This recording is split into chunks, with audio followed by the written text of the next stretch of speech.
today we have a topic that I'm very excited about because it is a topic I have been struggling with for quite some time. And I think whenever we struggle with someone or something, we can learn the most from it. And this is a topic today that I believe through trials and error, have learned my lessons. And I want to share those lessons with you.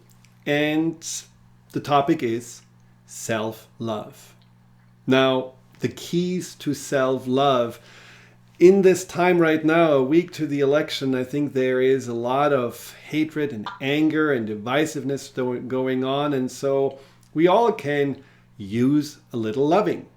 Now, when it comes to self-love, though, I think most of us have a little trouble with that. And how can you find out? Well, let's think for a moment.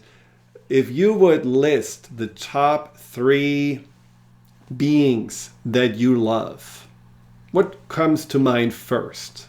Maybe it's your spouse, your children, maybe your dog, your goldfish.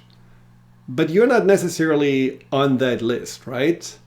So how come? Why are we not right away putting ourselves on the top and feeling like, yeah, of course, I am my biggest cheerleader. I love myself.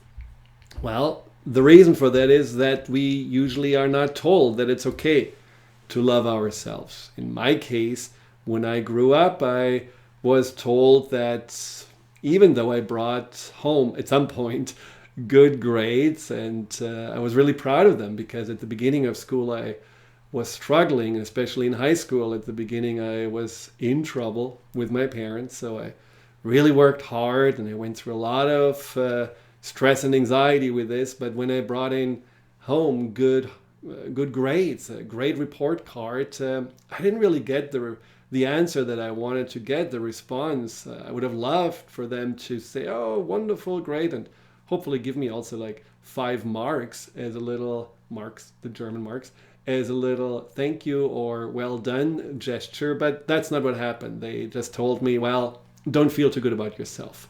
You need to be humble.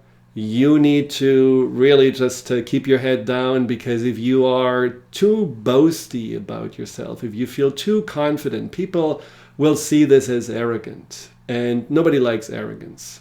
Now, in my little mind, I just translated this more and more into other situations. No matter how much I felt I had successes or people liked me or things were going well, it didn't really make my level of confidence and self-love stronger, because I consistently thought it's not okay. I need to stay on the ground. I need to compare myself with others and always look for the ones that are better, and always somehow find rather a fault in myself and wonder how can I improve, than ever leaning back and feeling like, yeah, you know what? I do embrace myself. I do appreciate who I am. Now, eventually I realized this is actually backfiring, because the more I was putting myself down, even though I thought I had actually reasons to feel good, the more I created an inner struggle with myself, and I became more and more insecure. So with insecurity and that need and the desire to feel confidence and self-love inside, I became a real overachiever. I thought, okay, maybe I need to achieve more. I need to reach higher goals. I need to be better. I need to be the best. And no matter what I accomplished, I still didn't feel good enough. I still didn't feel lovable. And it wasn't until one day I was walking with my mom, and I was already in my mid-20s. And she said, why is it that your girlfriends are not really nice to you? I don't really feel like they appreciate you for who you are. Well, first of all, that was a real surprise, because my mother, I thought, wouldn't necessarily want me to feel good. And I didn't even know that she really saw that goodness inside of me and that I deserved to be treated better. But the other thing that was surprising is that I realized, yes, she's actually right. I do deserve to have a little bit more kindness, respect, support in the relationships. And And thanks to my mother, things started to turn around for me. I looked for ways to increase not only confidence, but mainly self-love. Now, I think we do know what a lack of self-love can do to us. But most of us who have heard, well, we should love ourselves more because when you love yourself more, you can also have better love in your life. How can you expect to be loved if you don't love yourself? Well, I believe on some level that is true. But how do you do self-love? How many of us have tried just to repeat, I love myself, I love myself? Or you look in the mirror and you try to get some kind of a smile up there and you still feel like you're a phony, and deep inside no, I don't like that face and I don't really like who I am, so pretty much I'm lying to myself. How can we do self-love? Is it really possible? Is it something that we just are either born with, or we have early imprints like the ducklings that can imprint on a rubber boot, or is it actually something we can create, something we can build?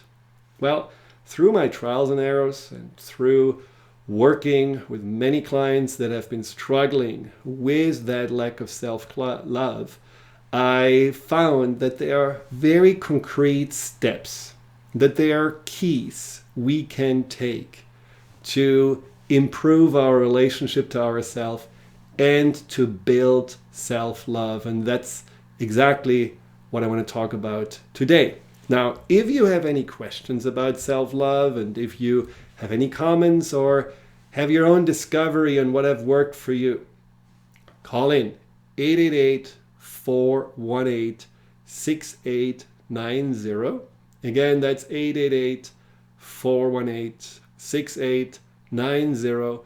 Or on the Transformation Talk Radio website, you can also type into the chat box and ask any questions that may come your way. I have a special for you. If you do ask a question, you will get a gift. We will send you a special gift as a thank you for your contribution and participation. Now, one of the things we just talked about was what is actually the purpose for self-love. Why should we have more self-love? Well, one of them is, of course, that the love that we are receiving from others may be stronger when we love and respect ourselves than when we are constantly down on ourselves. But then there is also this saying that you cannot really love others when you don't love yourself. Now, I don't really believe this 100%, but I believe that the quality on how we love others is different when we have self-love than we are maybe just in a place of self-rejection. Because when we do love ourselves, we are coming more from a place of fullness. We don't have these expectations on others to fill a void. We don't necessarily feel like, well, I need to please or I need to do something special to keep the other person's love and attention. And so in that way, that love feels just more harmonious. And because we have less expectations, we also can accept the other person much more easily, which is exactly what we talked about in a previous show about that fear of intimacy. And how that lack of self-love, that missing of that source of love within yourself, for yourself, can create these distortions in the relationship and ultimately create also the lack of commitment and the lack of intimacy with it. So just in your relationships, self-love can be helpful. But not only with your spouse or your partner and your loved ones, but in general. Don't you feel like when you have a good day and you really are pleased with yourself and you really are at peace and you love yourself and your heart is open, that automatically it's much more open to the rest of the world? You see maybe someone that you can have compassion for, or someone you can lend a helping hand to. You feel more the beauty of life surrounding you. You can connect to nature more deeply. You just are more alive. Why? because self-love is the ultimate heart opener. When you do love yourself, your heart is much more open, and when your heart is much more open, you automatically live much more fully in the present moment. You do feel that you are alive, and you do feel that every moment counts. I believe self-love is a very powerful and wonderful foundation in life, and it's something that we unfortunately don't really learn a lot about, and something that we unfortunately also don't really give ourselves permission enough to think about and to ask ourselves, how can we improve our relationship with ourselves? How can we strengthen our self-love? Now, the question that a friend of mine asked me, who knew that I'm going to do this radio show today, is, does Donald Trump love himself?